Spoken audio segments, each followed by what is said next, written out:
Le Blue Hole, situé à Dahab, en Égypte, est un site de plongée mondialement connu, autant pour sa beauté que pour sa réputation de danger. Les plongeurs qui s'y rendent parlent d'un trou béant creusé dans la barrière corallienne avec une couleur d'un bleu profond qui hypnotise. En surface, il ressemble à une simple ouverture dans la mer Rouge. Mais dès que l'on s'approche du bord et que l'on regarde vers le bas, on comprend que c'est un gouffre qui s'enfonce dans les entrailles de la Terre, atteignant plus de 100 mètres de profondeur. Il est à la fois fascinant et terrifiant, comme si la mer elle-même avait voulu créer un piège. Depuis des années, on l'appelle le cimetière des plongeurs, parce que plus de 200 personnes y ont perdu la vie. Et parmi ces victimes, une histoire s'est démarquée, car elle a été filmée du début à la fin, celle de Yuri Lipskiski. Yuri n'avait que 22 ans lorsqu'il est venu en Égypte. Né en Russie, passionné de plongée, il avait déjà de l'expérience. Il était instructeur, il connaissait les bases, il avait de l'expérience. Comme beaucoup de jeunes plongeurs, il voulait repousser les limites, aller là où peu de personnes avaient osé descendre. Il voulait filmer le Blue Hole de l'intérieur, montrer l'arche qui se trouve à 55 mètres et qui mène vers la pleine mer. Mais il voulait aussi descendre encore plus bas, pour capturer des images uniques. Pour cela, il avait fixé une caméra sur son casque afin de garder une trace de son expédition. Ce qu'il ignorait, c'est que cette caméra devenait néanmoins les derniers témoins de sa minute de vie. Le 8 avril 2000, la mer est calme, le ciel dégagé. Rien ne laisse présager la tragédie qui va se produire. Yuri s'équipe de son matériel, combinaison, gilet stabilisateur, bouteille. Mais il fait une erreur capitale.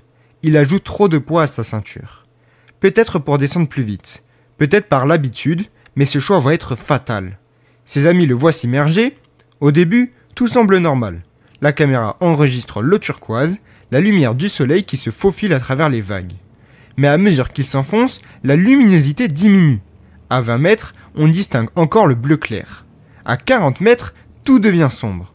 Et à partir de là, chaque détail va compter. Ce que montre la caméra est glaçant. Yuri descend trop rapidement. Ses mouvements sont désordonnés, il bat des bras comme pour ralentir. Mais son lestage l'entraîne vers le fond. On entend sa respiration devenir plus forte, plus saccadée. Il tente de gonfler son gilet, mais rien n'y fait. Et puis, un autre danger s'installe. La narcose à l'azote. Les plongeurs appellent ça l'ivresse des profondeurs. C'est comme si le cerveau se noyait dans un brouillard. On perd la notion du temps, on se sent euphorique ou désorienté.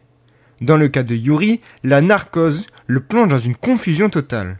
Son regard est vide, ses gestes imprécis, il ne comprend plus où il est, ni ce qu'il doit faire. Et pourtant, il continue à descendre.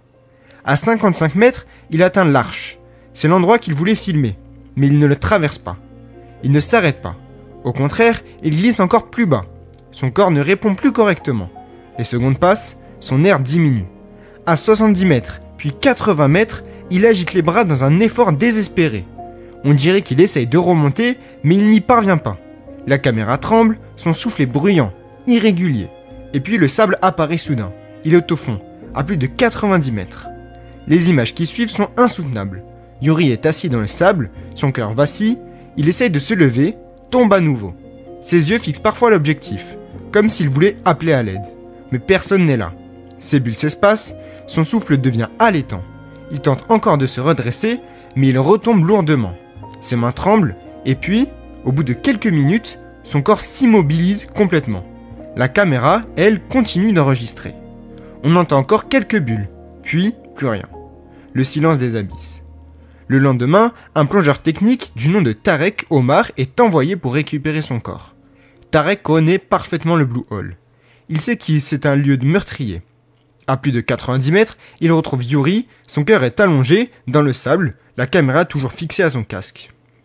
Lorsqu'il ramène le matériel à la surface et que la vidéo est visionnée, c'est un choc. On découvre minute par minute les derniers instants de Yuri. C'est glaçant, car c'est réel.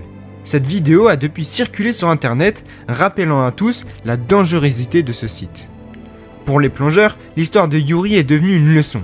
Elle montre que la mer ne pardonne pas, que même les plus passionnés, même les plus expérimentés, peuvent être piégés par une erreur. À Dahab, une plaque commémorative rend hommage aux victimes du Blue Hole, et le nom de Yuri y figure. Son histoire continue d'être racontée, non pas pour effrayer, mais pour rappeler l'importance de la prudence. Descendre toujours plus profond est un rêve pour certains. Mais il ne faut jamais oublier que les abysses ne donnent pas une seconde chance. Si vous avez aimé cette vidéo, n'hésitez pas à aller voir d'autres vidéos que je publie sur ma chaîne. J'en publie environ une par jour, ce qui vous fait un bon nombre d'histoires à regarder. La faille